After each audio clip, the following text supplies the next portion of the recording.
Saat pria itu menjatuhkan selembar uang ke dalam secangkir teh panas, uang itu langsung menyerap teh. Ia lalu mengeluarkan uang tersebut dan membukanya dengan hati-hati. Uang yang tadinya baru, kini terlihat tua dan usang. Mereka mengulangi proses yang sama pada seluruh tumpukan uang. Setiap lembar direndam dalam teh, digantung di tali untuk dijemur, lalu dikeringkan sepenuhnya dengan pengering rambut. Mereka mencoba membuat uang itu terlihat kusam karena tidak satupun dari uang tersebut asli. Semua uang itu palsu. Jika dibandingkan dengan uang baru, uang yang terlihat usang dan sering dipakai terasa lebih meyakinkan bagi orang-orang. Itulah sebabnya mereka akan menguji seberapa dapat dipercaya uang palsu mereka terlihat. Sunny dan Firoz berjalan masuk ke sebuah toko kecil di lingkungan sekitar. Firoz menyerahkan selembar uang kepada penjaga toko untuk membeli sesuatu. Penjaga toko langsung menyadari ada yang tidak beres dengan uang kertas itu. Firoz membeku ketakutan. Melihat itu, Sunny mengerti situasinya akan segera berbahaya. Ia segera ke depan meraih tangan Firoz dan menariknya menjauh dari penjaga toko. Dalam kekacauan kerumunan, kedua sahabat itu berhasil melarikan diri. Mereka mengira membuat uang palsu akan mudah. Namun, aksi pertama mereka ketahuan hanya dalam hitungan detik. Masalahnya bukan soal keberuntungan, tetapi kesalahannya ada pada rencana itu sendiri.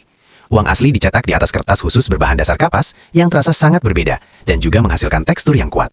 Lalu ada tinta khusus yang membuat warnanya menyatu agar terlihat berubah saat sudut pandang berganti. Selain itu ada pita pengaman. Jika mereka ingin membuat uang palsu berkualitas tinggi, mereka harus memecahkan semua ini dan meniru setiap detail kecil dengan akurat. Uang asli memiliki microtext yang sangat detail sehingga mesin terbaik di dunia pun akan mendistorsinya saat dipindai. Itu berarti hanya ada satu solusi, menggambar detailnya dengan tangan, mengecilkannya, membuat pelat, mengukirnya, memperlakukannya dengan bahan kimia, dan barulah menciptakan pelat cetak yang layak. Namun, kertas berbahan dasar kapas asli dikontrol ketat oleh pemerintah, sehingga membelinya mustahil. Mereka hanya punya satu pilihan tersisa, yaitu mencari kertas lain yang terasa sama. Setelah berhari-hari mencari, Sunny menemukan petunjuk dalam sebuah brosur iklan. Ia belajar bahwa dengan menempelkan dua lembar kertas menjadi satu, mereka bisa mendapatkan rasa yang hampir sama seperti uang asli. Bahkan ketebalannya pun sangat cocok. Mereka membutuhkan lembaran-lembaran tersebut, mencetak sisi yang berbeda pada masing-masing lembar, melubangi lembar depan, memasukkan pita pengaman, dan merekatkan semuanya menjadi struktur seperti sandwich. Akhirnya, masalah kertas pun terpecahkan. Selanjutnya adalah tinta yang berubah warna.